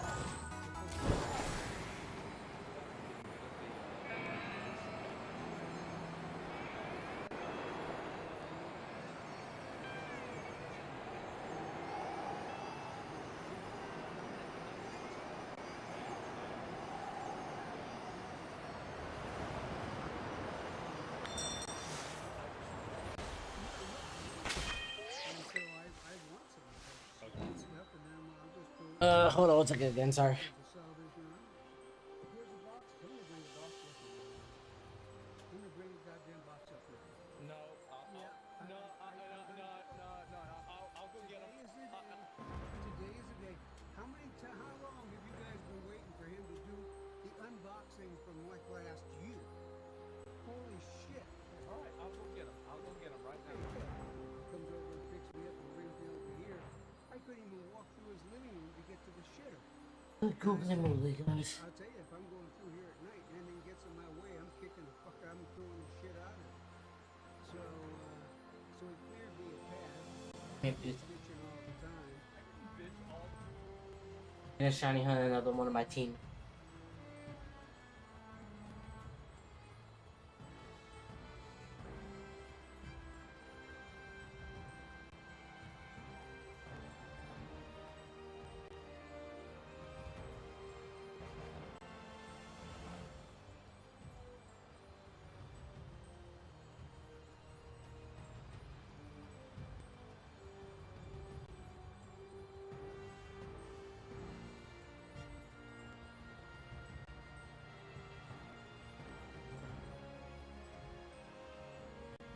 Alright, well, wife sick, baby sick. I'm not sick yet, but it's gonna happen, 100%.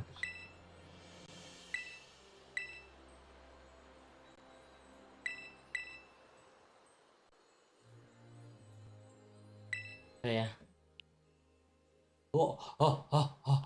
Oh. Catch the version exclusive Pokemon and Terra Raid battles from Friday, October 3rd. Oh, till October 12th. Literally when ZA comes out. Literally when ZA comes out. Is Roaring Moon and Iron Valiant will be appearing Black Terra Violet game.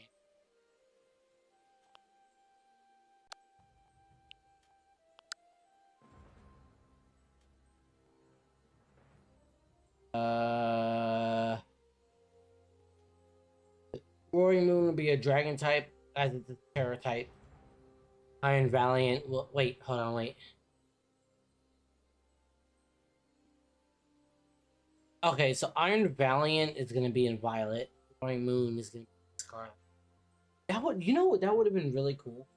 Let me tell y'all this. That would have been really cool if they would have vice versa. Like Iron Valiant in Scarlet, Roaring Moon in Violet, that would have been cool. Roaring Moon appeared during this event, has a dragon type as a terror. Iron Valiant has a fairy type as a terror. A formidable pose, and they've got the mightiest spark to work together with your friends to topple on. During this event, other species. Oh! Okay. These paradox Pokemons will have various terra types. Special Roaring Moon, Iron Valiant. Oh, once per save date. Caught these Pokemon previously. Wait, can I? It's a great nature. Against these Pokemon. Pokemon Iron Valiant appears during these events, may be featured in future events. 5-star, great. Okay, so 7-star is Roaring Moon.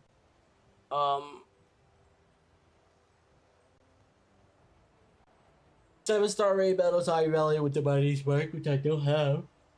A 5-star terror raid battle for Iron Treads, Iron Bundle, Iron Hands, Iron Jugglers, Iron Moth. Terror battle for it.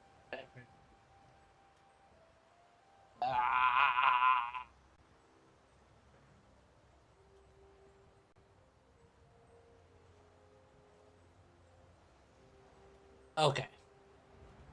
So October 3rd. What I'm gonna do?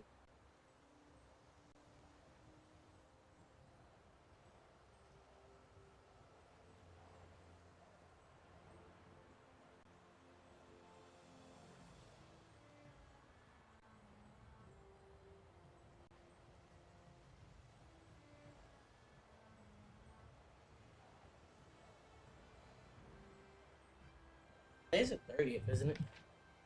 29th, sorry. I thought today was 30th. I have to write it on the calendar, Chris.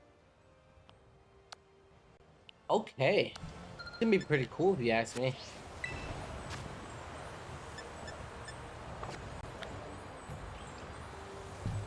I need to find out if there's actually a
It's 7-star, right? I thought it was 7-star.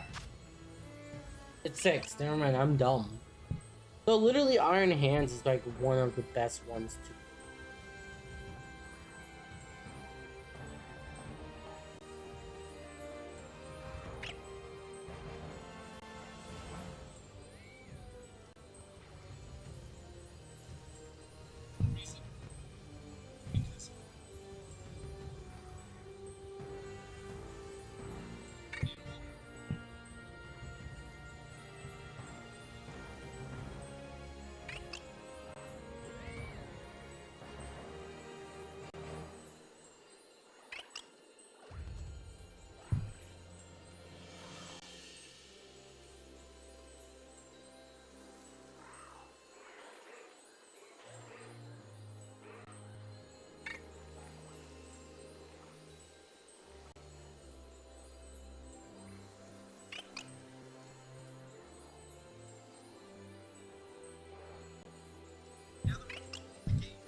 Hi, Billy.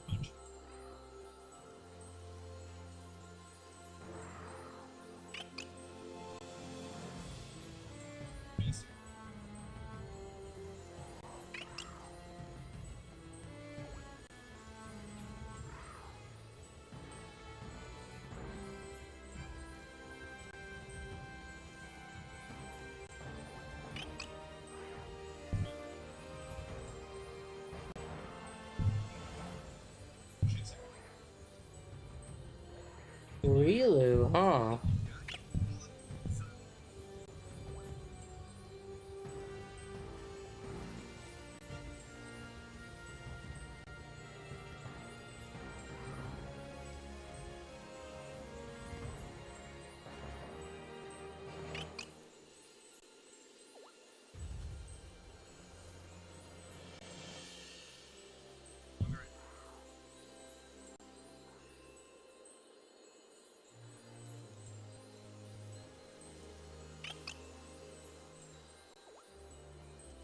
Performance enhancing drugs.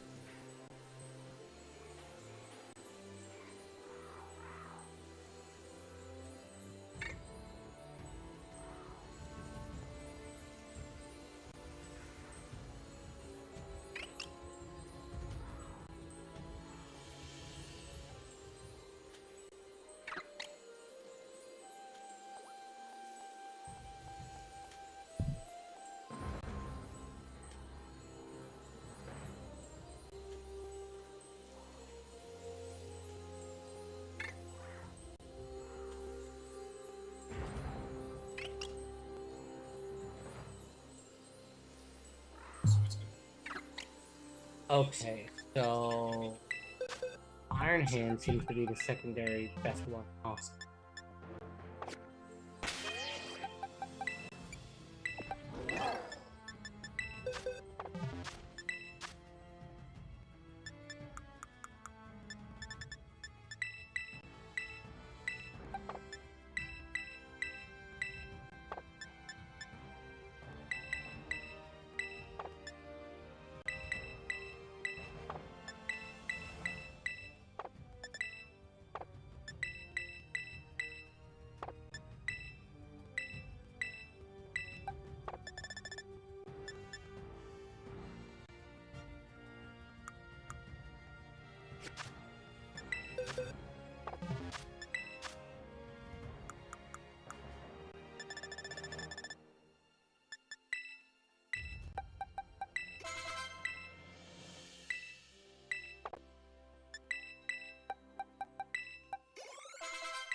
I'm just watching it and see if I can find any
Okay, so we just want to go with Lucario.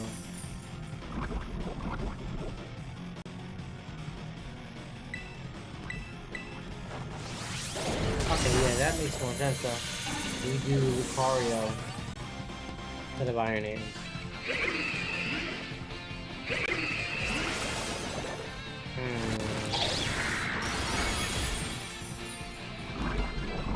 Well, I do have a shiny Lucario.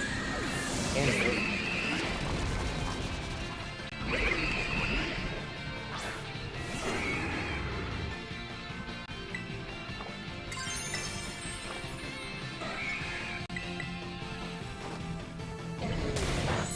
Oh, I thought I pressed fucking what you call it? I'm dumb. I thought I did.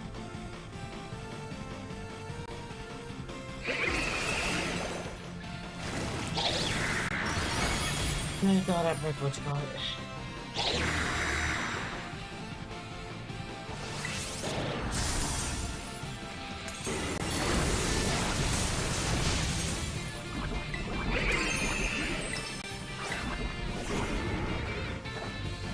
I don't know, I don't care about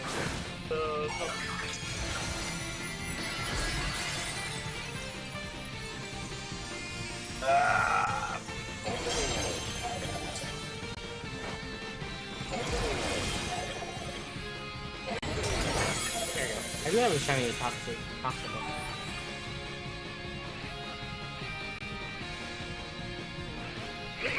Dead.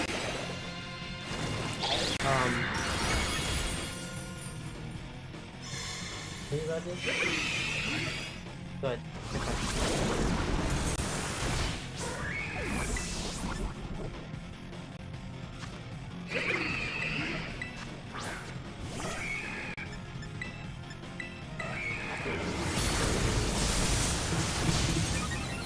I did not realize anything.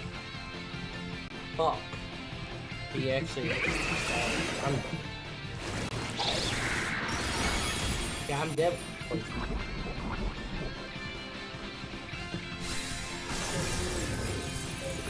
hate that I did that. I didn't think too much about it.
Fuck up.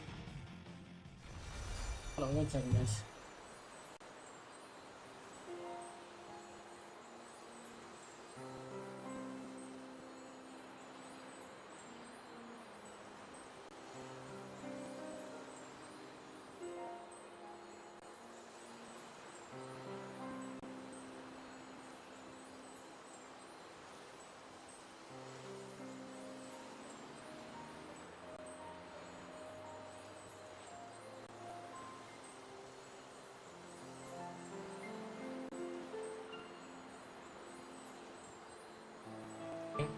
Works already.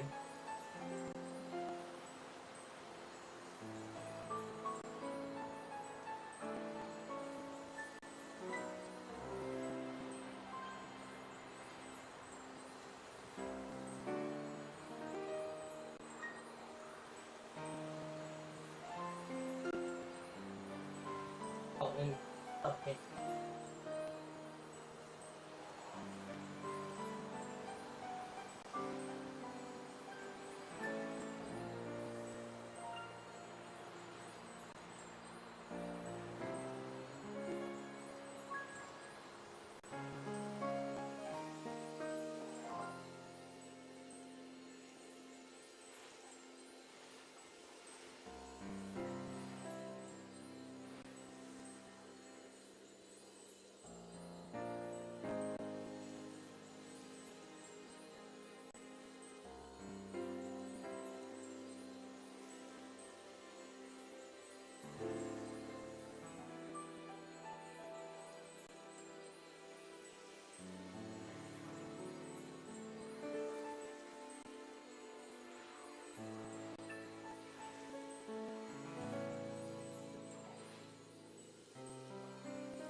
All the time.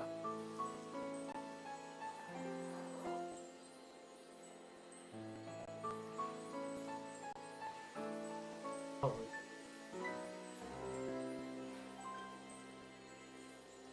Because he was.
Sorry guys, I need to go to the bathroom real quick, and then we're gonna do this raid one more time.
Alright guys, I'm back.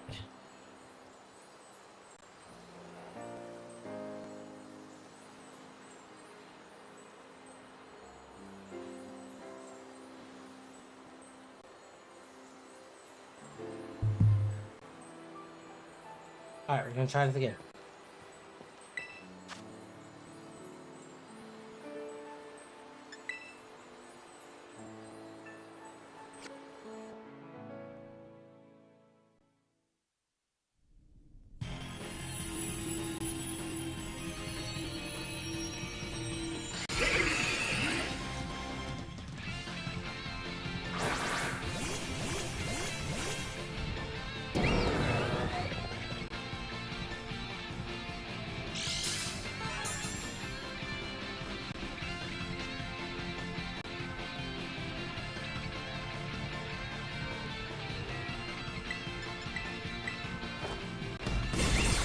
Alright, see if we can get this done now.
Come on.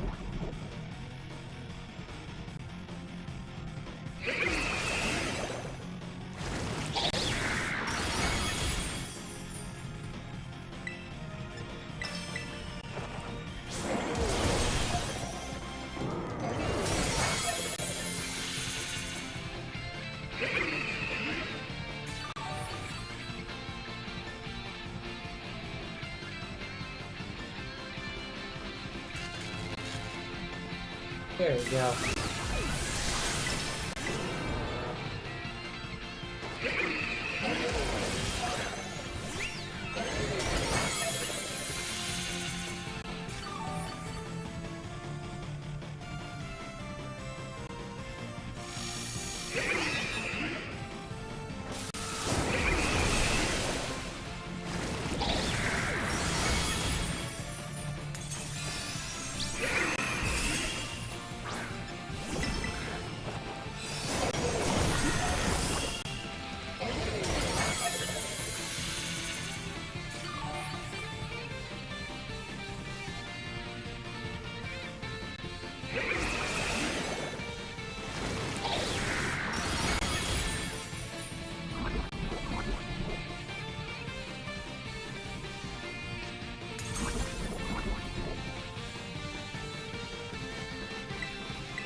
Making everybody 2 weeks.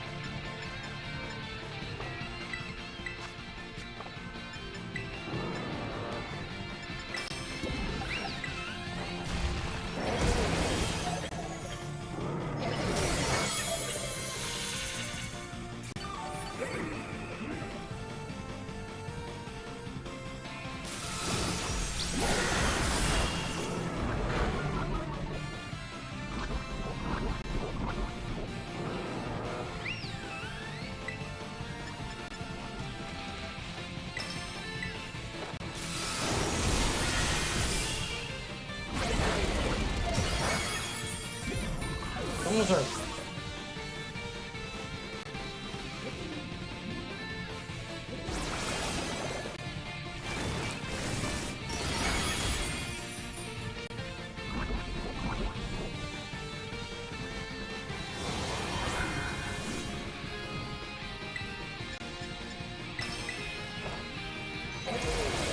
God damn!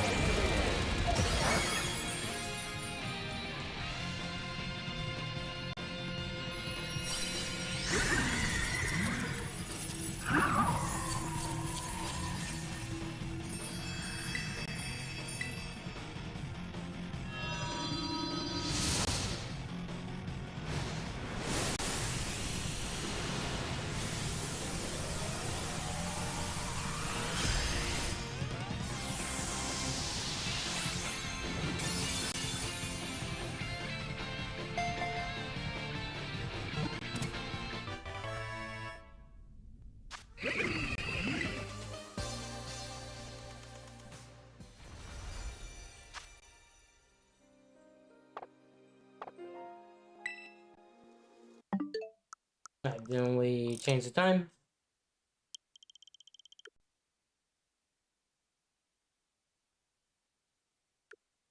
Give me a second, guys, okay? Hearing something.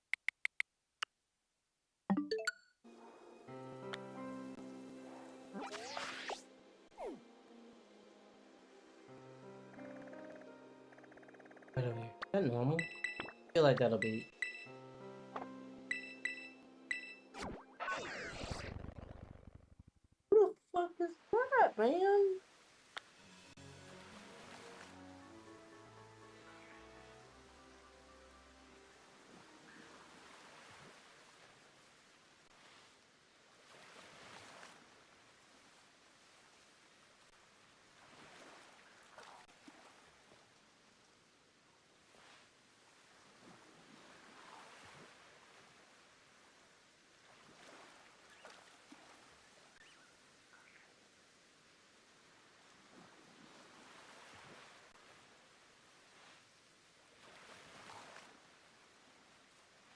All right. Over.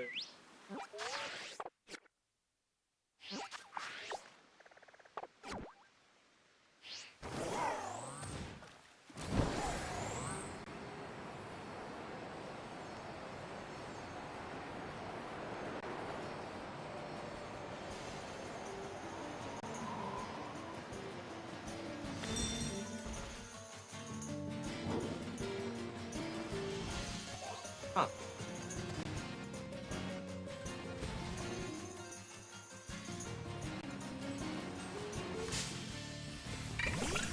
Why was that in the box, dude? Just randomly.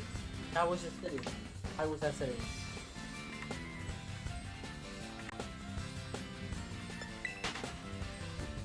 Like, I didn't even see it inside the fucking thing until I. Oh, it's a garden. Got Devere. I got a Devere.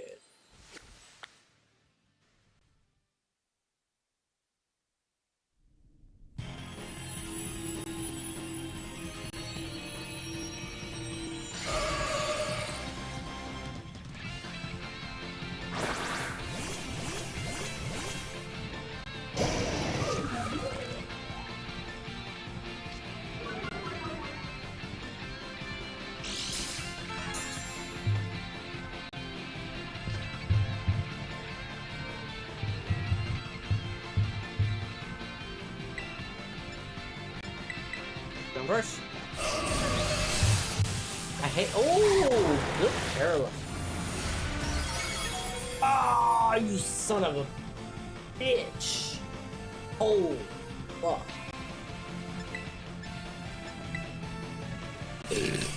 Oh my god.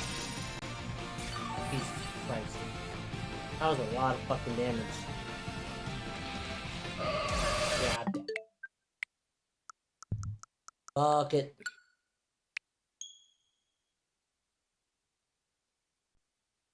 Been 2 hours at least. Desmond. Alright. I'm gonna get her. Love you, appreciate y'all. I will see y'all. I'm probably gonna stream a lot often.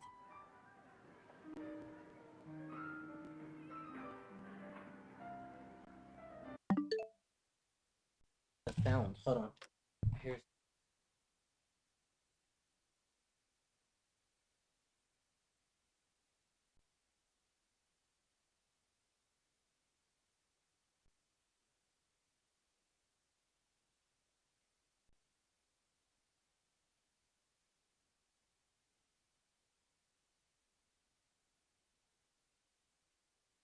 So I'm gonna get out of here.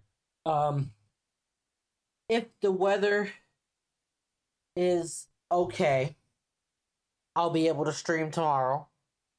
Because like I said, I was on vacation, MagicCon stuff like that, which was great. Not gonna lie, it was amazing.